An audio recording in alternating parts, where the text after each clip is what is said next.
They sold out Shea Stadium faster than the Beatles, but Mark Farner of Grand Funk tells us what the Beatles had to deal with when they performed their classic concert in the stadium. I'm John Bowden, Rock History Music. I think when you were at Shea Stadium, that was just like it's like all the stars are in alignment. You earned it. You didn't have a big hit. That's amazing what you guys did, but you had the fans. They believed in you. When you were up there, did you ever think of John, Paul, George, and Ringo, considering their past there? We knew that we'd sold it out in a shorter time period. Yep. But we knew that they were hamstrung by the PA system that they called the game on. It wasn't made to play rock music on, brother. And so they were hamstrung by that. And I felt for them because, man, here we had a great big PA system. We had lights, it was the same guy. What was his name Woodstock. He did, I can't remember his name, but he did the lights for our show. Steph Graff was talking about it the other day. It's funny you should mention that. But we had a PA system that was killer, man. It was loud and it had fidelity. We were not breaking the speakers up. The only thing that was breaking up is when I would kick on my Jimi Hendrix fuzztone in my Messenger guitar, and then it was breaking up, man. It was in a beautiful way. So we had a little advantage as far as the sound goes, but the popularity, I think people then were expressing and congregating to what love was drawing us all to. And because the topic in most of my songs, I'm leading people to think about, to consider love, the love in things, and from a loving point of view, and not railing against or trying to anger anybody, but just to inform people. That was appreciated by that New York audience. It was really appreciated. And I believe that those people that showed up, they slept on the lawn. Dude, the only place you could get a ticket was at the ticket office. 55,000 seats were sold from that ticket office, and a bunch of them, thousands, slept on the lawn in the neighborhood that night before, in their tents, sleeping bags. They were just out there. They wanted to be the first in line. So with that advantage that we had, I couldn't compare because I love the Beatles, man. They were one of my bands.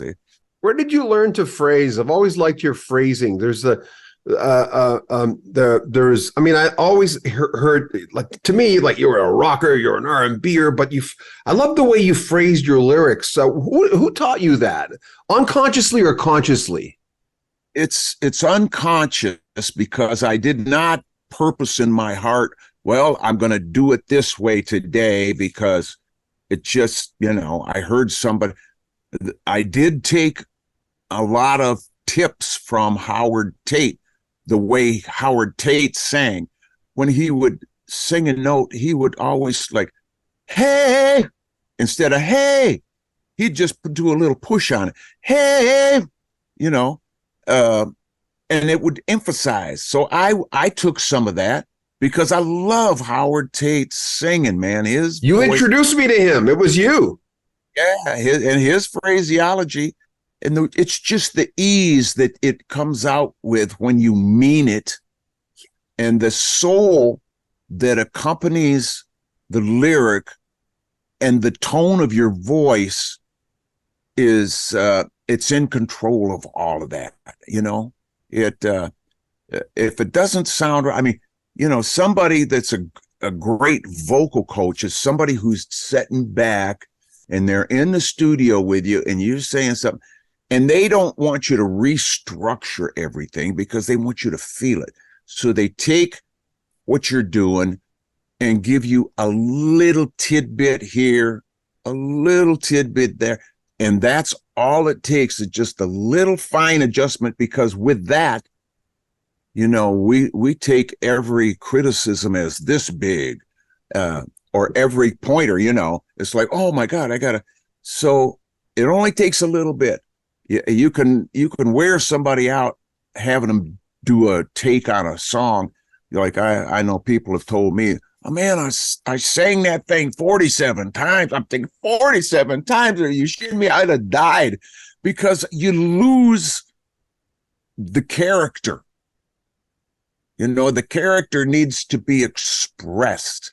It needs to be part of the song as an actor acts out the part, and you see. But in a song, it's your imagination that is developing this character that you're seeing with your eyes closed. And with that in mind, I always sang on the microphone with my eyes closed, becoming the character I am trying to portray with the lyrics and with the melody that I'm singing to the people.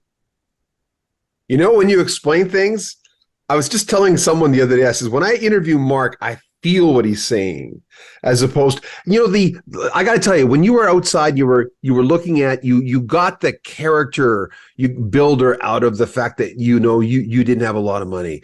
A lot of people would look at that and not, I mean, maybe unconsciously they'll get the message that I appreciate what I got now because I know what the other side is and I've lived it. Don't think I don't know that side. I know it. Yeah, brother. Anyway, how you been? I know there's more stuff on Farner Chords, which is kind of exciting. Tell me about that. Well, it keeps going.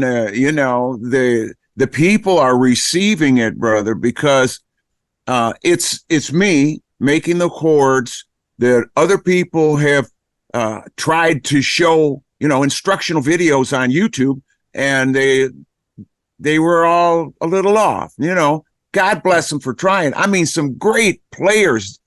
And I thought, well, why the hell didn't I play it that way? You know, it would have been a lot easier. But no, my chords are just Farner chords. It's the way I did it. And because it's free, people love that.